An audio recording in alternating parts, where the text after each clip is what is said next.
Na fábrica de Masó estou deixándome a vida. Mira, mira Maruxiña, mira, mira como veño eu. De tanto empacar anchoa traio as mansiñas perdidas. Mira, mira Maruxiña, mira, mira como veño eu. E cando pasa Manuel e nos encontra charlando, mira, mira Maruxiña, mira, mira como veño eu. El ponse moi colorado, leva unha hora chillando, mira, mira Maruxiña, mira, mira como veño eu. Empacar, escunchar, dar servizo, rascar, rapar son unha das labores que facían as nosas avoas nas conserveiras da vila de Cangas. A que máis destacou foi Masó, a que vemos ao fondo. Tamén estaba Darbones na garita e onde está agora frigoríficos estaba as naves de Cervera. As nosas avoas traballaron dende moi novas nas conserveiras. Coa idade que temos nós agora. Deixaron moitas horas das súas vidas nas conserveiras e o que hoxe somos debémoslle a elas. Algúnas das conserveiras que aínda seguen en pé son a Darbones na garita e onde agora a Sabana estaba de Legarda. Había pouquinho de comer e pasábamos fame. Tanto pasaban para os pais como pasaban para os fillos. E cando mirabas un cachiño pola Pascua, un cachiño de roscón dun rapaz, caía a chavada. Pois mira, meu pai era mariñeiro. E miña nai toda viña na casa, pero cando viñeron os fillos tamén foi a traballar. Aldiña de San Pedro, aldiña de San Pedro, dende lonxe pares vila, tes unha flor na entrada e un carabel na salida, e un carabel na salida. Ai la lelo, ai la lalo. As nosas avoas comenzaron a traballar con 12-13 anos en fábricas como as de Eiroa e Legarda. Viñan de povos e lugares veciños de Cangas como dende San Pedro, San Roque e o Castelo, ata a beira do mar, onde se situaban as conserveiras. Daquela, nos anos 50, aínda teñen andado descalzas.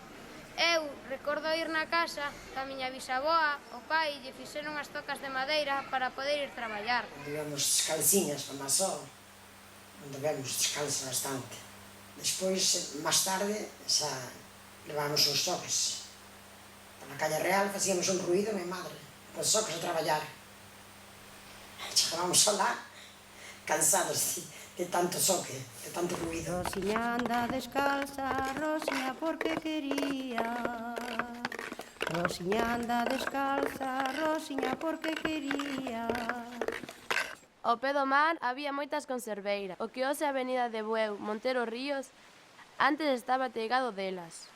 A miña avoa comezou a traballar na de Eiroa, o donde está a Rúa Fomento, e unha compañeira súa na de Legarda. Empezaron dando servizo, é dicir, axudando as máis veteranas. Pois nada, que con 3 aniños mamá díxome a cantina: tes que ir a traballar, filliña, porque o que trai teu pai pola porta para dentro era un pulpeiro, e iba ao bonito cando era na cosecha do bonito. Pois o primer traballiño levou miña nai con a fábrica que había ali no Forte, de Chava Forte, que era a cerca de Rodeira. E fun con ela a dar servicio, tirar parrillas, poñer parrillas. Outra cousa non sabía facer, nin era con miña xente tamén que había. Fui a dar servicio, a despois un ano e pico, e así.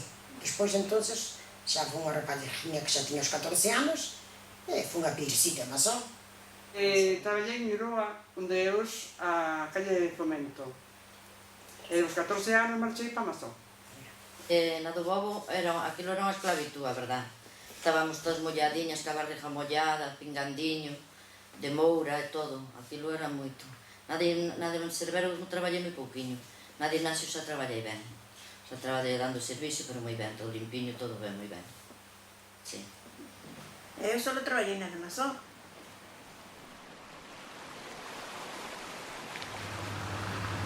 Con 14 anos, moitas mulleres empezaron a traballar na factoría conserveira de Masó. porque era a idade na que xa as podían asegurar. Era lá polo ano 1945.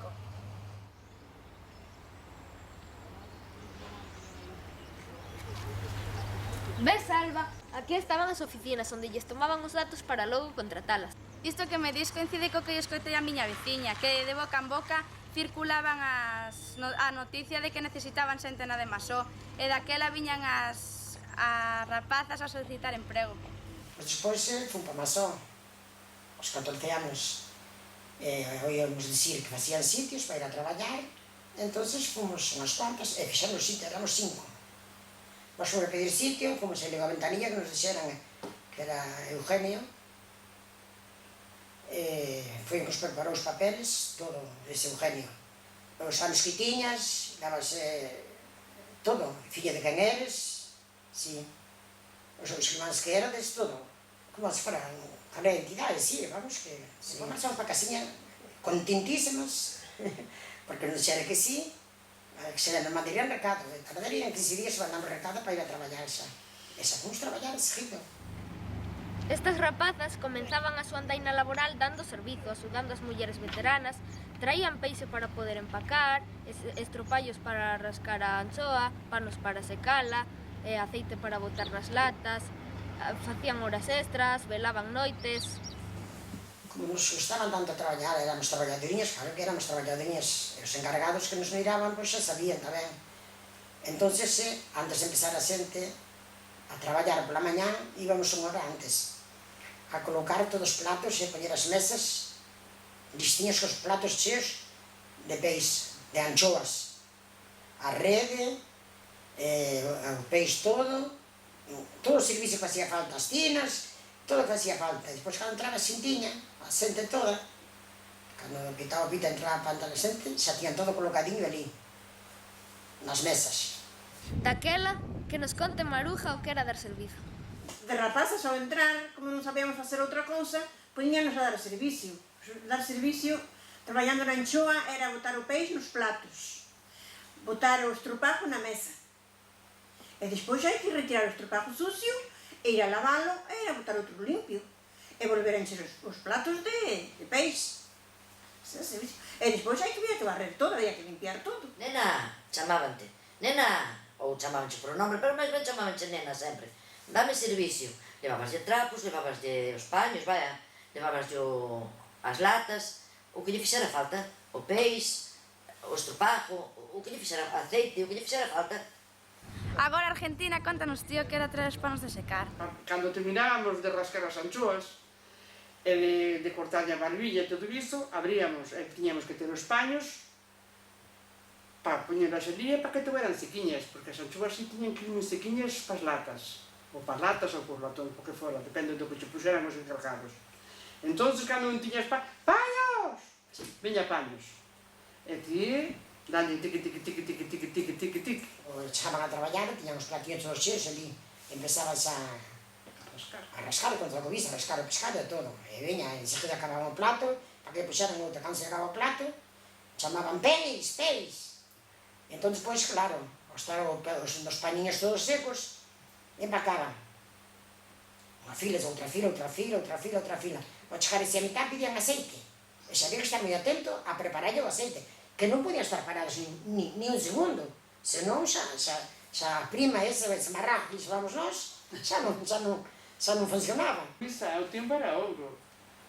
Sempre estaban pedindo aceite, panos, peixe, tropallo, habería moito ruido. Jaleo de a xente, non facía jaleo a xente. As veces os encargados non se enteraban. Pois se enteraban os encargados, a che berraban e ti que estabas a dar servicio, ganhabas servicio a xente. O único ruido que había na fábrica era das máquinas. As máquinas da as arriba, maquinarias todas. E había moitas máquinas. E as latas facían moito ruido. As latas a baixar, porque baixaban os papeles a cortar arriba. Tamén cantábase. Bueno. Había ruido nesse sentido que non querían ver se estuveras charlando ni nada, non? Cantábase hasta certo punto. Sí, claro. Para cantar tiña que ser de noite, porque de día non cantabas. A Argentina gustáballe moito. A mí gustaba moito traballar na anchoa. Como vos chegaba a anchoa? Empacabas en barriles, se les dicir, porque non iba a a anchoa non iba a bruto, iba ben colocadiña, toda ben colocadiña, unha vira, bella sal, outra vira, hasta chegaras arriba ao barril. Entón, aquel tempo de proceso de curación, estaba nun sitio apartado, e cando estaba curado, viña para dentro da empresa a traballala. E unha vez na mesa, que facíades co peix? Había que rascala, e despois, cando dicía, a vera, hai que ir xa traballando este peix para empacalo. Había que cortar a barbilla, abrir, e poñelo en pañiños todo para secala ben a anchoa, e despois empacala. Latóns, depende como quixera a empresa, ou ben latas ou ben latóns. Ás veces, unhas axudaban as outras, non si?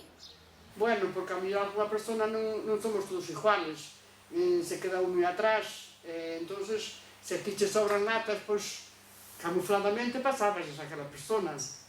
Que sucedía cando non saía ben o traballo? Pois, se non valías para estar na mesa, non te querían na mesa, No. Traballar chopes. E que era un chope? Pois un chope, por exemplo, cando vas para mandante a venga a encabezar nas parrillas xe bonito. É un chopazo, era un chope, era un chopazo sucio e traballar muitísimo, porque chegabas a casa reventado. Había unha cesta, e eu quería ir á cesta co meu novio. Entón, collín e salín, a xente velou e eu salín. Entón, Herminio colleu e pillou o encargado, pescoume e dixeme, onde vas? E dixenlle, eu teño que salir agora. E dime, non podes salir. E dixenlle, eu teño que salir agora. E non me dixo nada, deixoume salir. Deixoume salir no outro día, ao entrar, chope, a descansar bonito. Vou entraballe por un lado, era o mismo que lle entrara por a chiminea, que lle entrara por arriba por onde fora. E min sempre me pescaba aos piores sitios. A embalás, a botar parrillas, os piores chopes que había, chupaba eu, durante 15 días. Ese era o castigo que nos deu. Durante 15 días, chope seguido. As cabezar bonito. Tuve 8 días coas mansiñas desfeitas, hasta aquí arriba. Porque ao meterlle a cabeza, sí, as jallas que tiña, as mans desfeitas. Traballabades moi rápido para facer os cartos, non era así? Sí, no. Chamámoslle marrajo. Chamámoslle marrajo, pero o marrajo tanto era na anchoa, como era na sardiña, como era en toda. Todos tiña prima. Todo tiña prima. Sí. Seguido sin parar, sí. Mas apuraban tanto, eran... Porque había un tope, ¿no? Había que chejar tantas latas para chejar aquela prima. Entonces ti dabas aquela ansia de chejar, e se moito te sobraba algo, ainda lle dabas a compañera que o mellor iba a mesa atrasada que ti. Entonces, cando terminamos pola tarde e ibas a picar o cartón no reloj aquel, a fichero, xa tiña esa tiriña, unha tiriña blanquinha colgada ali, canto ganache de marrajo del día. Despois de procesar o peixe, metían en latas. É dicir, empacaban. Tamén empacaban mexilóns, berberechos... Pois mira, van pagar a sardiña, iban as parrillas por unha circular, unha mesa que chaman a circular, e iban as parrillas todas colocadas así por medio. Era unha máquina que estaban sacando parrillas libres, e outra chavaliña ao lado colocando as cheas, pero a circular non estaba parada nunca, que andaba sempre seguido. Na esquiniña da mesa había unha chavala sacando as parrillas libres que a xente ya se liberaba a vaciar xa no empaque. E outra colocando as cheas na mesma esquina. Unha saca libre aquí e outra enche ali. E sempre estaban servidos, cosa circular, sempre estaban servidos. O fundamento da circular era unha máquina, non? Entón, esa máquina facía rodar sempre, ron, ron, ron, ron, ron, ron, ron, ron, ron, ron, ron, ron, ron, e ti, o que necesitabas, xa te traía a máquina. Xa te traía a máquina. E tiña que coller a parrilla e baixala así, enganchala nos ganchos que había. Entón cortaba ya o pico da cabeza e picaba ya o rabo e puñese encima da mesa. E facendo un montiño así de peixe limpio, entón empacaba, metía na lata. E na lata facía un plato de latas, e que o plato de latas viña apuntado e apuntaba yo. E ti tiñas que botar outra vez arriba na mesa, mesma circular, botar o plato e cheo arriba de latas. E baixar outro vacío e volver a empacar. E o mixilón collíase, había que eu desgraneino e empaqueino tamén. Desgranalo, collías a cuncha, sacabas a barba que ten e metíalo nunhas bandesas que había e era así. E despois a empacalo era o mismo, por a circular, baixabas a bandesa, empacabas e despois botabas arriba outra vez. E o mixilón tiña que ir coa cara máis bonita por abaixo, porque se lle das volta a lata, ese é a cara bonita por arriba. E por arriba iba o máis aclaro, non? O sea, non iba desfeito nin nada, pero o máis feo. Aquí, no interior da fábrica, traballaba a miña tía Maruja, nas máquinas de cierre, porque logo de empacar o peixe había que pechar as latas. A máquina de cierre había que ter moito cuidado cas latas que fueran ben, a que se entraran ben, pero tiñas que ter a máquina con tapas. Había un aparato que metías un montón de tapas e se de alto. Entón xa a pasar a lata, e xa aceitaba a lata, a máquina se aceitaba, tapaba e cerraba ao mesmo tempo. Tiñas que ter moito cuidado, que foran as latas con aceite, e que fora a tapa ben, centrada na lata, e que cerrara. E despois as latas cerradas pasaban unha lavadora, e a lavadora xa caían dentro dun carro as latas. O tipo de envase evolucionou co tempo. Ao principio era de follalata, logo cambiouse a aluminio. O sea, a produción de conserva ten unha evolución. Tamén a lata non é a mesma de que tiñamos aí 30 anos ou 40 anos que a que temos na actualidade. Vemos, por exemplo, esta e vemos o cambio, a forma, incluso a distribución dos colores, das cores, que é completamente diferente. Inda, aunque as dúas teñen a mesma técnica de construcción, que é un corpo soldado por un extremo e unha tapa tamén soldada completamente pegada a ela, que no argot da conserva dicimos decolaxe, pegada.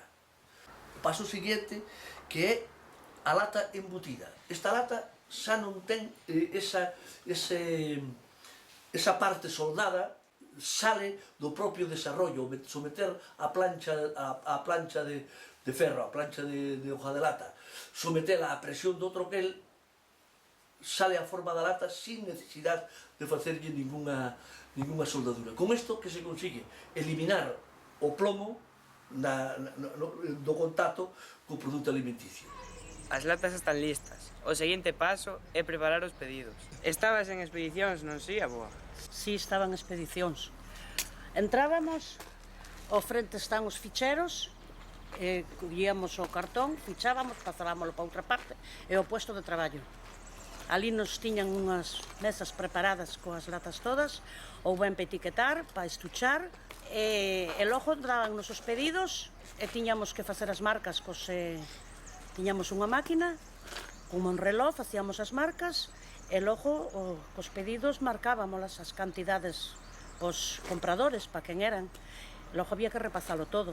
Eu era encargada de facer as marcas e nunha ocasión fixen mal. En vez de facer chipirones en su tinta, puxen chimpirones en su tinta. Cando os señores que cargaban o balandro xa estaban no balandro, se deron conta, hubo que sacar todas po muelle, rascalas todas e volvelas a marcar. E a min como castigo me mandaron outra vez facer a marca outra vez. E sin proba ninguna, a ver como me salía facer a etiqueta.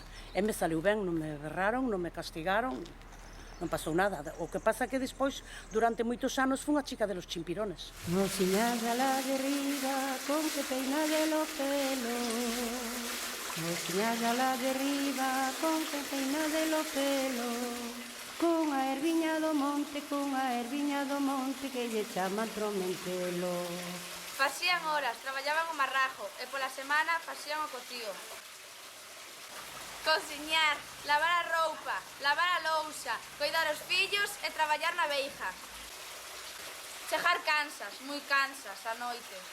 A lavar a roupiña de noite, a onde está o pabellón Os, que por ali pasa un río. Cada vez que sentíamos un arrubido, xa pensábamos que era alguén que nos vinha atacar. Íbamos ao río, el traía un farolín para alumbrar, Eu lavaba, que casi era roupiña menuda, toda de pequenas. Non había agua na casa, non había nada.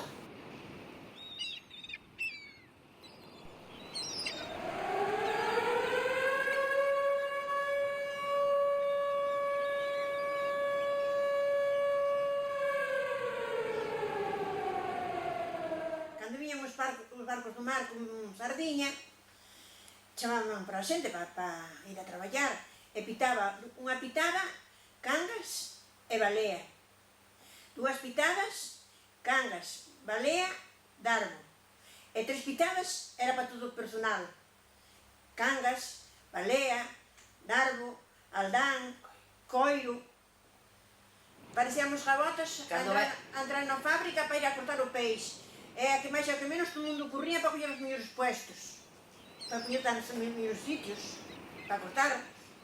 Se estás ao primeiro, cortas máis. Se estás ao final, cortas menos porque non che chega peixe. A primeira bicicleta que veio para Masó tuve na eu. Me comprou meu pai, valeu daquela 3.000 pesetas.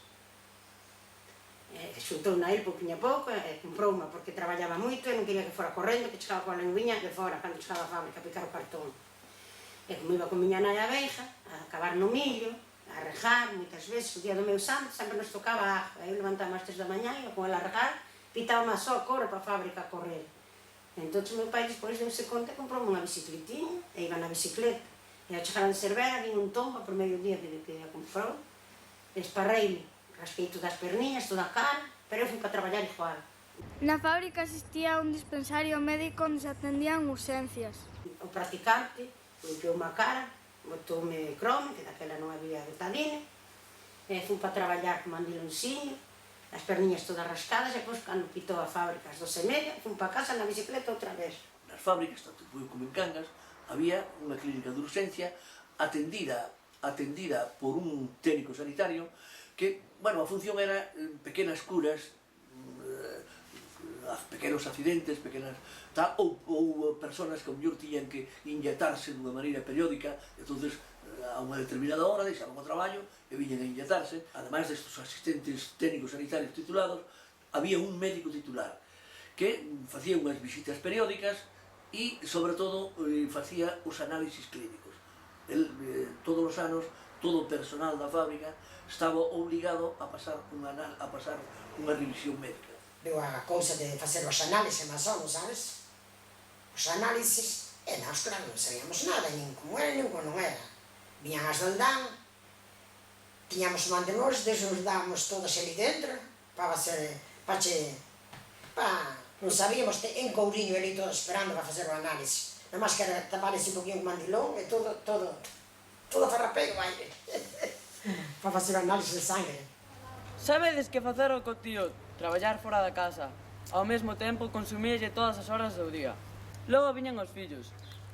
E como non lle podían sacar máis horas a xornada, a empresa decidiu crear unha gardería para atender os fillos e fillas destas traballadoras. O artículo 36 do Regulamento de Réxime Interior do ano 39 di: guardería.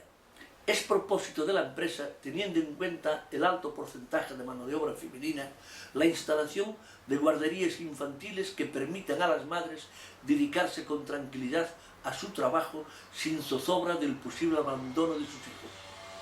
A guardería púsose en marcha en Masó 15 anos máis tarde, no ano 1955. E, efectivamente, foi unha... Ali, os rapaces, con cargo ao presuposto de Masó, por supuesto, eran atendidos, alimentados, cuidados, estaban atendidos por personal especializado e semanalmente viña un pediatra para revisar a situación dos rapaces.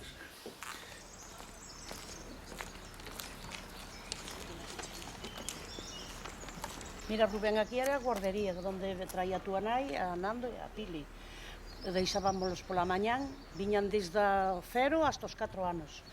E traíamolos pola mañán, collíamolos a noite, aquí comían, aquí dormían, merendaban, había un pediatra un día a semana, os que lle daban a teta tiñan a media hora o tempo que necesitaran para eso, estaban moi contentos. Cando cumprían os 4 anos marchaban tristes para casa, que lle gustaba estar. aqueles que estaban en edad de lactancia, a nai dispuña de un tempo para ir a darlle de mamar ao neno, ou a nena. Con esta medida pasou, adiántase 20 anos a Lei de Relacións Laborais.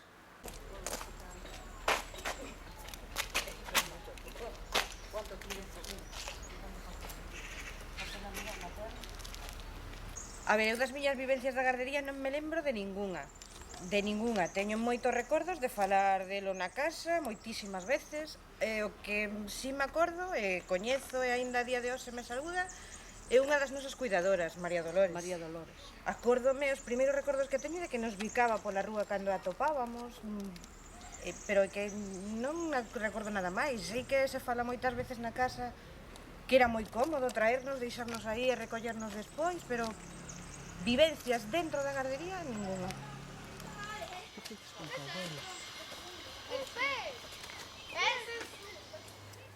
Cando os rapaces alcanzaban a idade escolar, deixaban a gardería e viñan á escola. Pois a escola de Masó empezou, creo que no 50 e pouco, 53, 54 aproximadamente, e se facían as clases, eran xuntas, nenos e nenos, no ático do hotel. Entón, despois, truxeron un profesor, a profesora era Doña Sagrario, o profesor Don Paco, e separaron, arriba no ático, separaron nenos e nenas. Logo se pasou ao baixo do hotel, donde era o bar, e supoño que serían uns salóns ou uns comedores ou así, e aí se seguiron facendo as clases, nenas a un lado e nenos a outro. Se tiña un só libro, unha pizarra, cun pizarrín de manteca ou de pizarra tamén, e despois tiñamos uns pupitres moi antigos que se tiña o tinteriño e a pluma, e aí hasta, pois, cuarto de primaria, que despois foi xa cando se abriu o San Roque.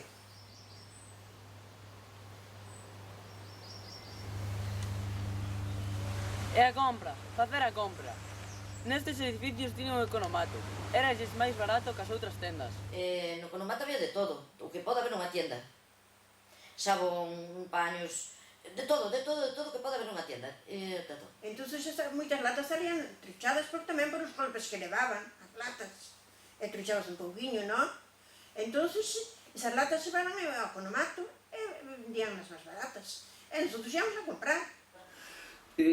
Masó dispón un equipo de cociñas nas fábricas para que o persoal que era de lonxe e que non tiñan tempo a ir a comer a súa casa, pois truxera alguna comida a poder quentala ali, ou ben, cousas sinxelas, mandalas facer ali directamente nestas cociñas. Si antes vivías ben, agora vives mellor, comendo un plato de rancho no comedor de Masó, no comedor de Masó, no comedor de Masó.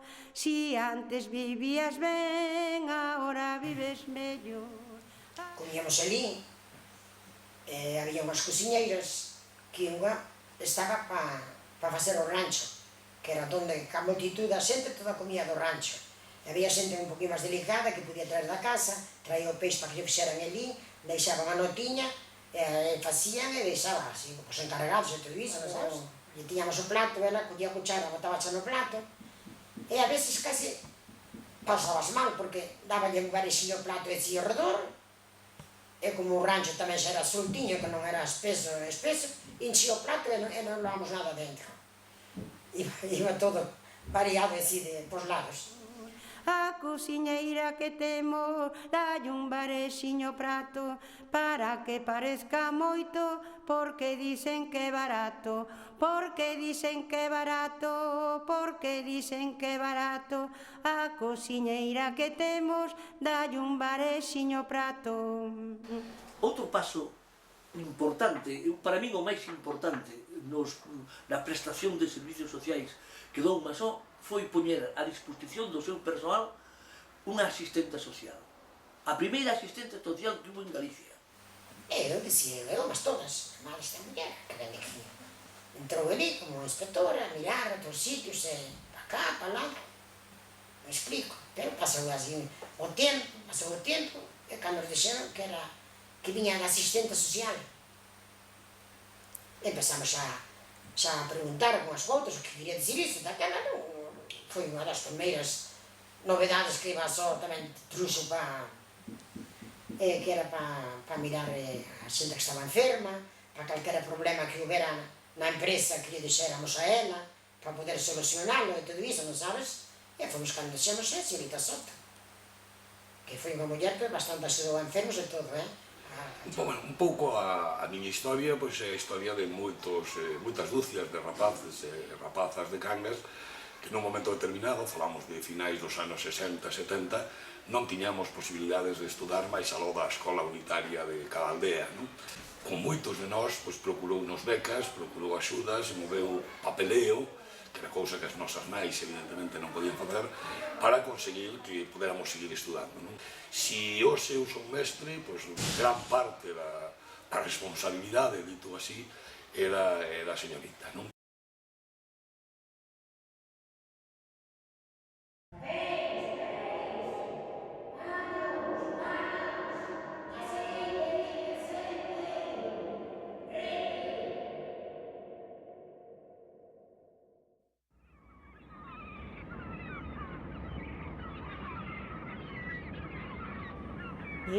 Da playa da Congorxa hasta a playa de Rodeira xa non se pode bañar ningunha moza solteira, porque a flor dos madrileños escapan a todo trote, que se poden infectar coa grasa do cachalote.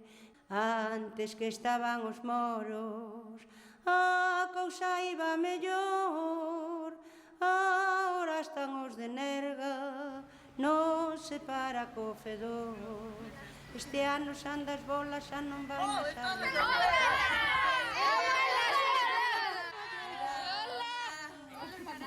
Hola, que estoy acá. Hola. ¿Qué tal? ¿Cómo estáis? Bien. Bienvenidos. ¿Cómo están ustedes? E vos que facedes aquí? Estivemos pola de Masó. Non entrastes adentro? Non. É unha pena, Moito vos fixeron traballar, mi má, só vivíades para o traballo. Que remedio tiñamos de traballar? Se non traballábamos non había comida. Sabíamos que tiñamos pan na mesa para comer. Vale? Que non é como agora que... Non olvidar nunca Salgueirón, oídes, filliños? Que morra na memoria nosa.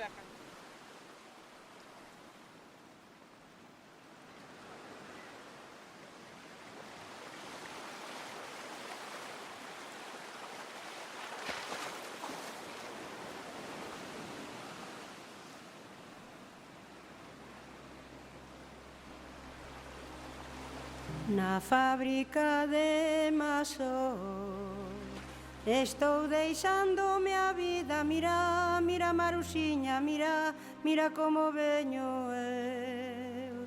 De tanto empacar anchoa, traio as mansiñas perdidas, mira, mira Maruxiña, mira, mira como veño eu. E cando pasa Manuel e nos encontra charlando, mira, mira Maruxiña, mira, mira como veño eu. El ponse moi colorado, leva unha hora chillando, mira, mira Maruxiña, mira, mira como veño